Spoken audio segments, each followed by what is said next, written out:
Coat bye Srila Prabhupada. जय श्रील प्रभुपाद।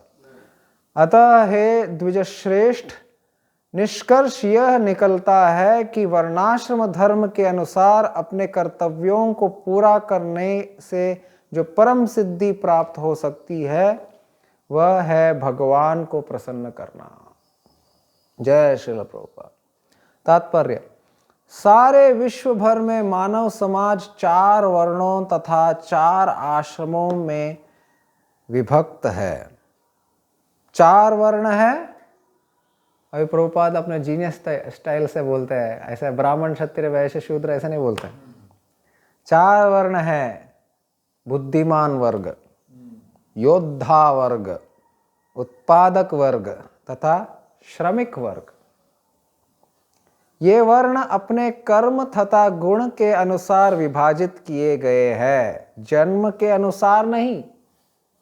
अगर आप बोलेंगे ब्राह्मण क्षत्रिय वैश्य शूद्र, तो वो सब भारतीय वालों के सॉफ्टवेयर के अंदर घुसा हुआ ही है कि वो जन्म से ही हुआ कर। वो लिखेगा तो भी, पढ़ेगा तो भी, उसके बाद भी वो लोग बोलते हैं हमें जन्म से ब्राह्मण होकर के। मतलब जो सोल्जर्स रहते हैं, हाँ, क्षत्रिय वर्ग, उनको क्षत्रिय बोलेंगे, या जो पॉलिटिशियन है उनको क्षत्रिय बोलेंगे। आजकल तो कलव शूद्र संभव है ना।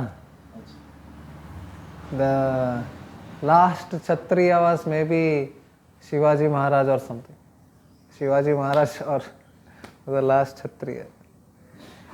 ये वर्ण अपने कर्म तथा गुण के अनुसार विभाजित किए गए हैं, जन्म के अनुसार नहीं। फिर जन्म के 4 आश्रम भी है, जन्म के भी 4 आश्रम हैं।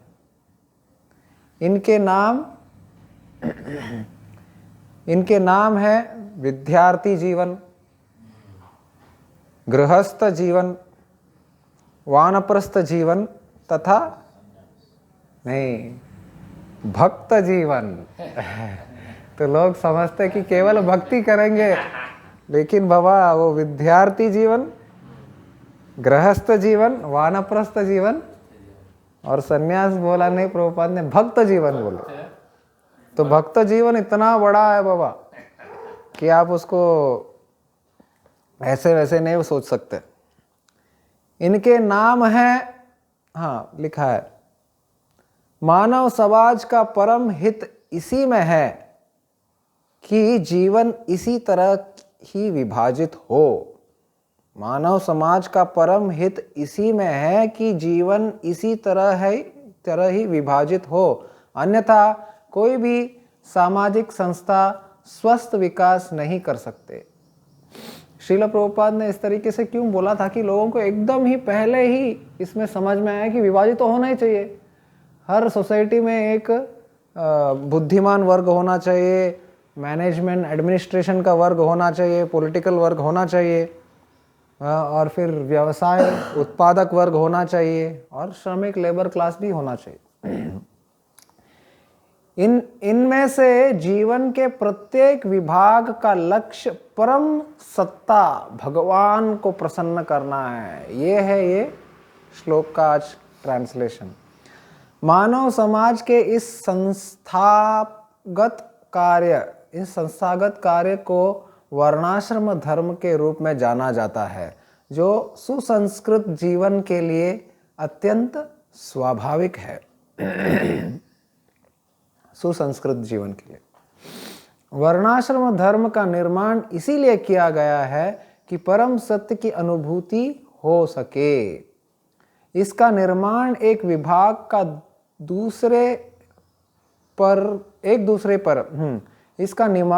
इसका निर्माण एक विभाग का दूसरे पर कृत्रिम अधिपत्य के लिए नहीं किया गया है।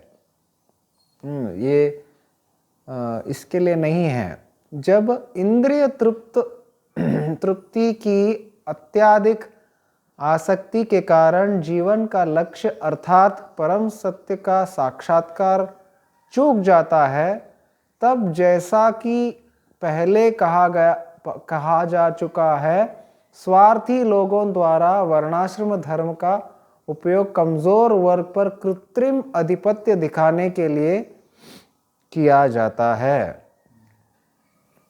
कलयुग में अर्थात कलह प्रधान युग में, कलयुग में अर्थात कलह प्रधान युग में यह कृत्रिम आधिपत्य पहले से चालू है, किंतु जो लोग सयाने हैं वे जानते हैं कि वर्ण तथा आश्रम विभाग सहज सामाजिक व्यवहार तथा उच्च विचार युक्त आत्म साक्षात्कार के लिए है, अन्य किसी प्रयोजन के लिए नहीं। यहाँ पर भागवत का कथन है कि जीवन का सर्वोच्च लक्ष्य या वर्णाश्रम धर्म की चरम सिद्धि यह है कि सब मिलकर परमेश्वर को प्रसन्न रखे। इसी की पुष्टि भगवत गीता में यह है कि जीवन के सर्वोच्च लक्ष्य या वर्णाश्रम धर्म की चरम सिद्धि यह है कि हम सब मिलकर परमेश्वर को प्रसन्न रखें। तो चरम सिद्धि बोलते हैं ना, तो बोलते हैं कि रामानुजाचार्य के हिसाब से चरम श्लोक का रेवलेशन, चरम श्लोक क्या है उसका तात्पर्य बताने के लिए रामानुजाचार्य अपने शिष्यों को बहुत टाइम के बाद बताया। और वो चरम श्लोक वो ही हमको इस्कॉन में श्रील प्रभुपाद जैसे कि डे 1 पे बताते हैं कि सर्वधर्मान परित्यज्य माम एकम शरणम व्रज अहम त्वाम सर्व पापेभ्यो मोक्षयिष्यामि मा शुचा। और श्रील प्रभुपाद के एक शिष्य आयेंद्र प्रभु बोलता है कि माम एकम शरणम व्रज मतलब नाम एकम शरणम व्रज यानी कि भगवान की सेवा करने की एक प्रधान तरीका है जो भागवत में एंड में निष्कर्ष में आ जाते हैं। भागवत के ये हम पहले स्कंद में हैं, लेकिन 12वें स्कंद में लास्ट श्लोक में भागवत स्वयं बताते हैं कि नाम संकीर्तनम यस्या सर्व पाप प्रणाशनम प्रणामो दुख शमनम तम नमामि हरिम परम। तो अंत में जाकर के नाम से ही शुरू होते हैं और नाम से ही एंड होता है।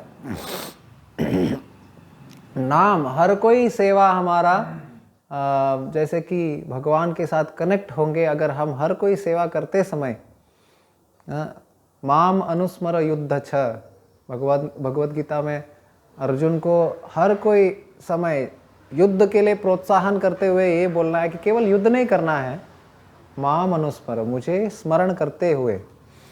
और स्मरण करने का सबसे आसान तरीका कलह प्रधान युग में यह है कि बार बार श्रवण या बार बार कीर्तन, बार बार। और श्रवण करेगा तो ऐसा हो सकता है कि मैकेनिकल हो जाए, श्रवण करेंगे और अपना कुछ फर्क ही नहीं पड़ेगा हृदय में, लेकिन बोलेंगे तो सुनना ही तो पड़ेगा। और बोलना है कि केवल आहिस्ता आहिस्ता बोलेंगे तो वो भी हो सके मैकेनिकल हो जाए, लेकिन अगर जोर से बोलेंगे, संकीर्तन होगा, सम्यक कीर्तन करेंगे, तब तो दिमाग को हिल करके हृदय के अंदर तक जाना ही है, कुछ समय की बात है। हरे कृष्ण। तो ये बहुत ही इम्पोर्टेंट श्लोकों में से है। अतः पुंबीर द्विज श्रेष्ठ वर्णाश्रम विभागश स्वनुष्ठितस्य धर्मस्य समसिद्धिर हरितोषणम। ये सारा वर्णाश्रम धर्म जिसको आजकल नहीं, बहुत पहले से ही अंग्रेज लोग बोलते हैं कि भारतीय कास्ट सिस्टम, वो इतना ये है कि अनटचेबिलिटी है ना, अछूत जो है, ये सब जो है ये एकदम खराब चीज़ है करके बोल के पाश्चात्य देश के लोग बोलते हैं। लेकिन यहाँ उसका बैकग्राउंड और एंड सब कुछ बताया है कि ये जो 4 वर्ण और 4 आश्रम बताए हैं, ये 4 वर्ण और 4 आश्रम अंत में जाकर के भगवान विष्णु की हरि की तोषणम यानी कि प्रसन्नता के लिए है, ना ही जैसे कि तात्पर्य में श्रील प्रभुपाद बताते हैं कृत्रिम तरीके से एक वर्ण दूसरे वर्ण के ऊपर या एक आश्रम दूसरे आश्रम के ऊपर कृत्रिम तरीके से शासन करे या उसका एक्सप्लॉयटेशन करे। हाँ, उसको क्या बोलेंगे एक्सप्लॉयटेशन को? आधिपत्य न जमाए, आधिपत्य जमाने के लिए नहीं है। यानी कि हाँ, राजा भी सच में बोलेगा तो एक जमाने का राजा भी प्रभु श्री रामचंद्र जी एक आइडियल किंग है, जहाँ पे उन्होंने हाइट दिखाया कि किस तरीके से उनका वो प्रजा की इतनी सर्वेंट मूड में थे श्री रामचंद्र जी भगवान स्वयं, कि वो अपना वेश बदल करके राज्य में घूमते थे। और जब उन्होंने एक बार देखा कि उनके ही प्रजागण आपस में चर्चा कर रहे थे कि जब सीता मैया को आपने औरत लोग बोल रहे थे पुरुष वर्ग को, जब सीता मैया को रामचंद्र जी ने स्वीकार किया कि आप लोग को क्या प्रॉब्लम है कि हमसे इतना करके, और तो इसके ऊपर चर्चा चल रहा था। तो फिर रामचंद्र जी ने सोचा कि अगर मेरे सीता मैया का सीता को अगर मैं अपने जीवन में वापस रावण के यहाँ से एक्सेप्ट किया है, सीता तो एकदम परिशुद्ध है, एकदम सती है, लेकिन अभी उसका ये लोग फायदा उठा करके आपस में हाँ गलत चर्चा कर रहे, लड़ाई कर रहे एक दूसरे के साथ, और वो नियमों का पालन नहीं कर रहे। अगर राज्य को बराबर से चलना है तो सब लोग अपने अपने नियमों का पालन करना होगा। तो जब ये देखा कि उनके सीता को स्वीकार करने से राज्य के लोगों प्रजा के आपस में ऐसा विषमता हो रहा है उनके मन में, तो उन्होंने सीता मैया को भी त्याग दी। क्यों? ताकि लोग को बताया कि राजा कैसा होना चाहिए। राजा अपने निजी परिवार को नहीं, प्रजा को, प्रजा ही उनका एक्चुअली परिवार बहुत बड़ा है, पूरा राज्य ही उनका परिवार है, इस तरीके से देखना चाहिए। राज्य को प्रजा का इतना हित देखना चाहिए। तो आधिपत्य नहीं जमा रहे राजा। लेकिन कलयुग में जैसे हम 12वें स्कंद में शुरू होता है कि कलयुग के राजा लोग कैसे करके एक एक वर्णन आता है कि किस तरीके से एक राजा दूसरे राजा अपने प्रजा के ऊपर, अपने मंत्रियों के ऊपर शासन करते हैं, और किस तरीके से नीचे के वर्ग के लोग रेवोल्यूशन करके ऊपर के वर्ग को लोग को हटाने की कोशिश करते हैं। तो ये सब हमने सुना है इतिहास के द्वारा, और यहाँ पे इसका पुष्टिकरण है।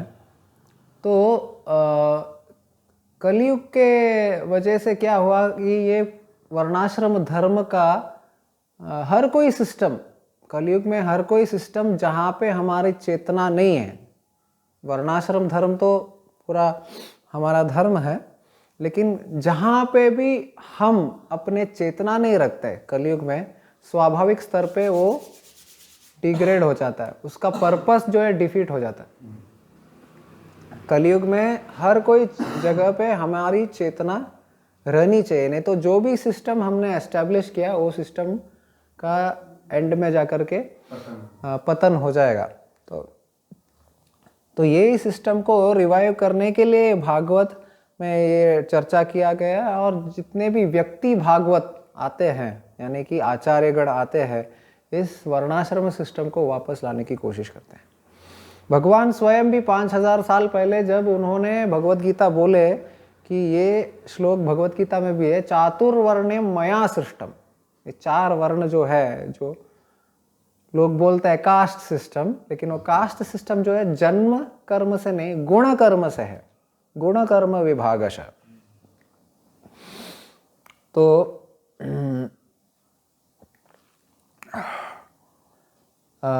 श्रील प्रभुपाद इस संस्था को शुरुआत करते समय ऐसे पाश्चात्य देश में जाकर के कैसे डायरेक्टली वर्णाश्रम धर्म शुरू कर सकते हैं, ऐसे संभव नहीं है। तो उन्होंने एसेंस जो है बताया, नाम संकीर्तन, और नाम संकीर्तन द्वारा पूरे विश्व भर में 108 मंदिर निर्माण किए। और लास्ट में जब उन्होंने देखा कि ये, देखा भी नहीं, उनको मालूम भी है, और वो देखे कि इवन भक्तों के बीच में भी, अगर भक्तों को भी हरे कृष्णा महामंत्र जप करते समय भी अगर ये दुनिया में, ये संसार में रहना है, तो अपने अपने वर्ण के हिसाब से, अपने अपने आश्रम के हिसाब से वो धर्म का पालन तो करना ही पड़ेगा। ये क्योंकि यहाँ पे अगर हम ये वर्णाश्रम धर्म, अपने धर्म को निभा नहीं रहा है, तो पर जगत में जाकर के वहाँ पे धर्म कैसे निभाएंगे। तो ये जन्म का अपने स्वाभाविक शरीर और मन जिस तरीके से हमें मिला है, उस तरीके से हमें नेचुरल तरीके से भगवान की सेवा करना है। जैसे कि फॉर एग्जाम्पल बताता हूँ कि इसका एंड ये है कि आजकल के जो व्यवसाय वगैरह करते हैं लोग, नौकरी करते हैं,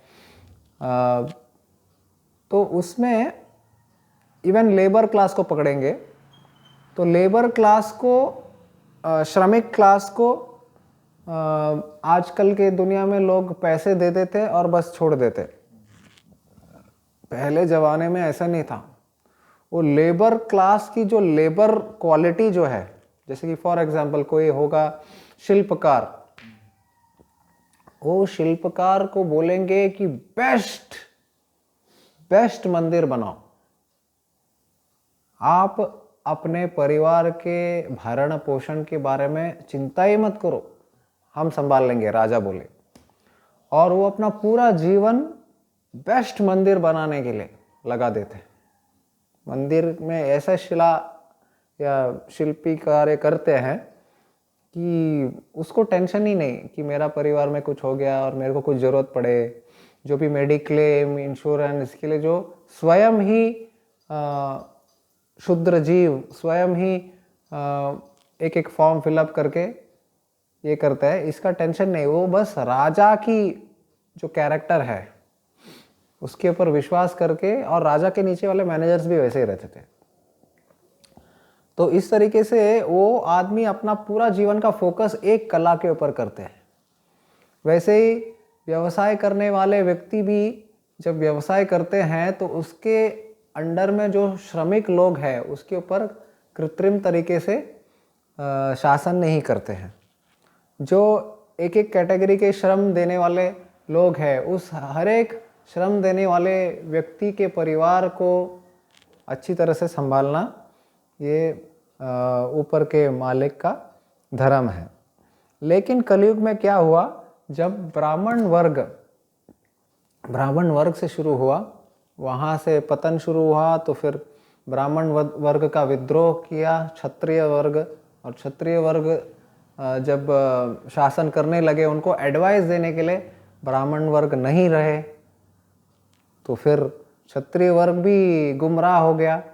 और वो गुमराह हो गया तो फिर वो भी आधिपत्य करने लगे, अपने नीचे वाले या व्यवसाय करने वाले के माता बच्ची करने लग गए। तो व्यवसाय करने वाले ने विद्रोह किया, राजा को हटा दिया, और फिर डेमोक्रेसी या सोशलिज्म ये चालू हो गया।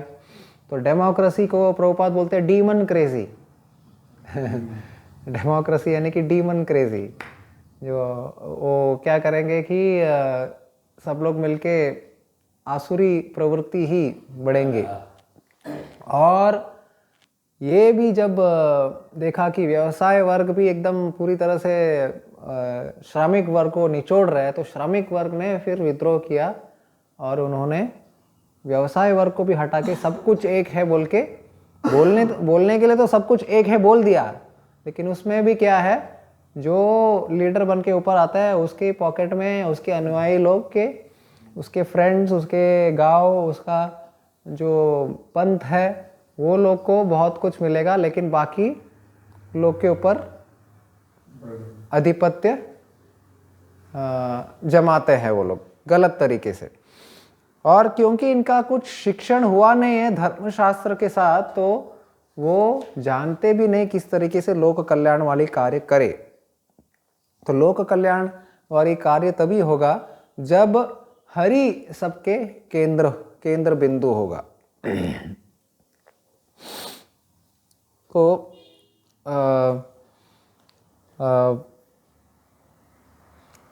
अंत में जाकर के श्रील प्रभुपाद ने ये देखा कि भक्त लोग को भी अगर अपने सिचुएशन में ठीक से रहना है तो अपने स्वभाव को पहचानना होगा। अपने नेचर क्या है, आपकी नेचर क्या है, उसके हिसाब से अपने आप को भगवान की सेवा में सम्मिलित करना है।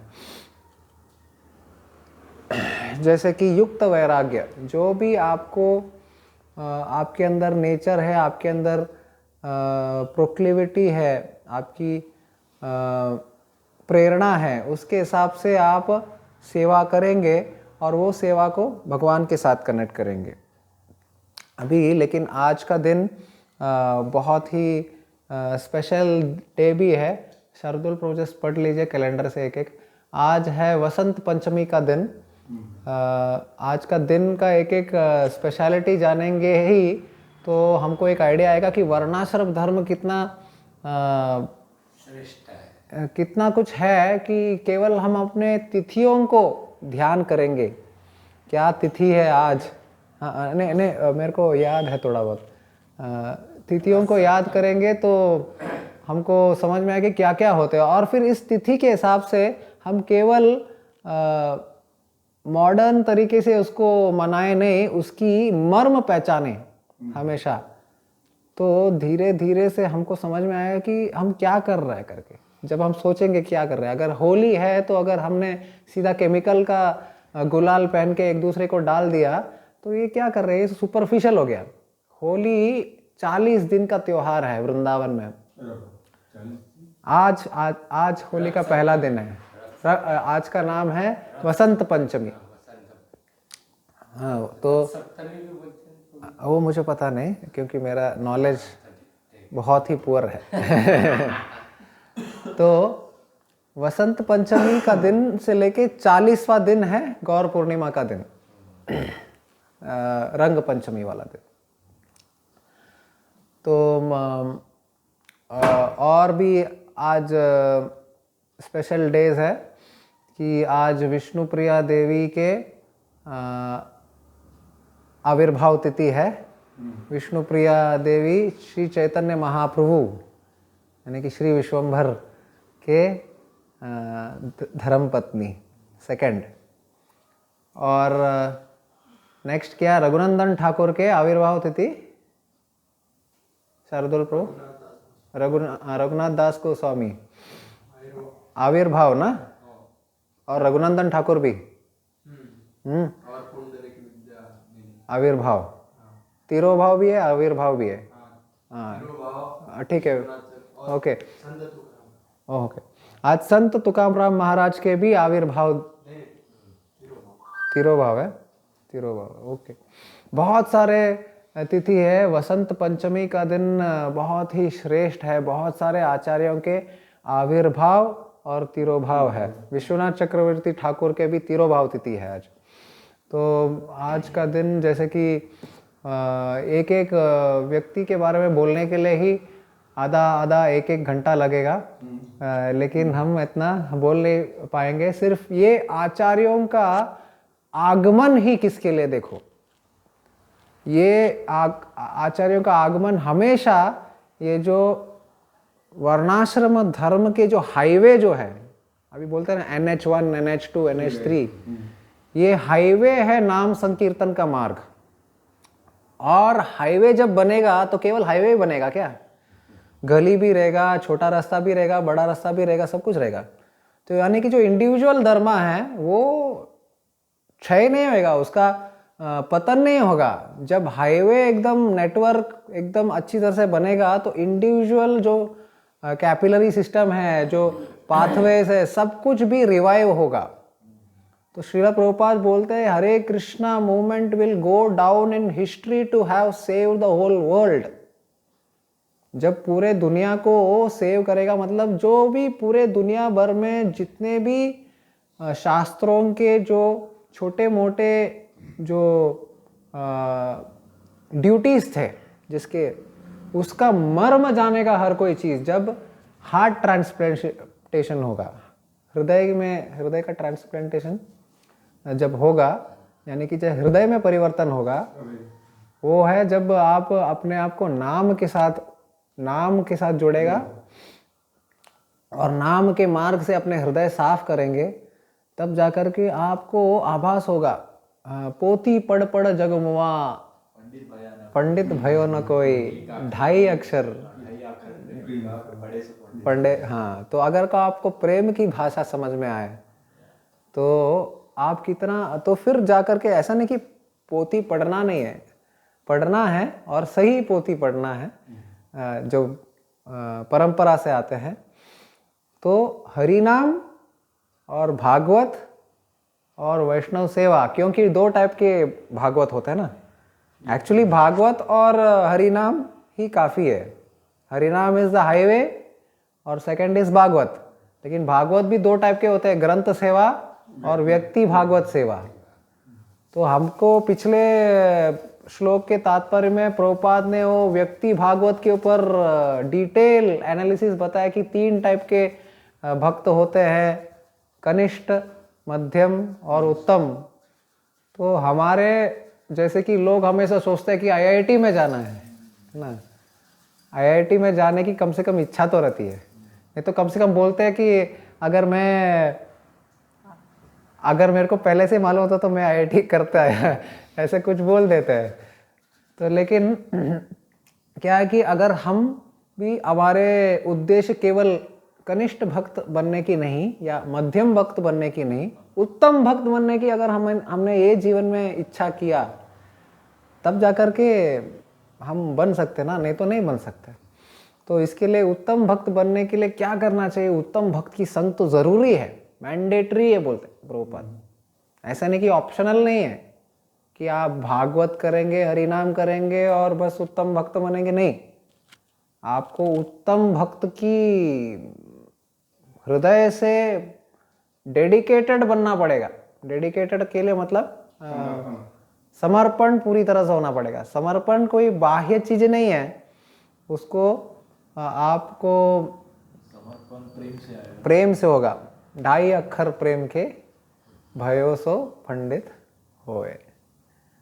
इस तो आचार्यों के बारे में बोलने के लिए समय नहीं है, लेकिन आचार्यों की स्मरण करने से ही हमें एक्चुअली समझ में आएगा उनके जीवन शैली से कि किस तरीके से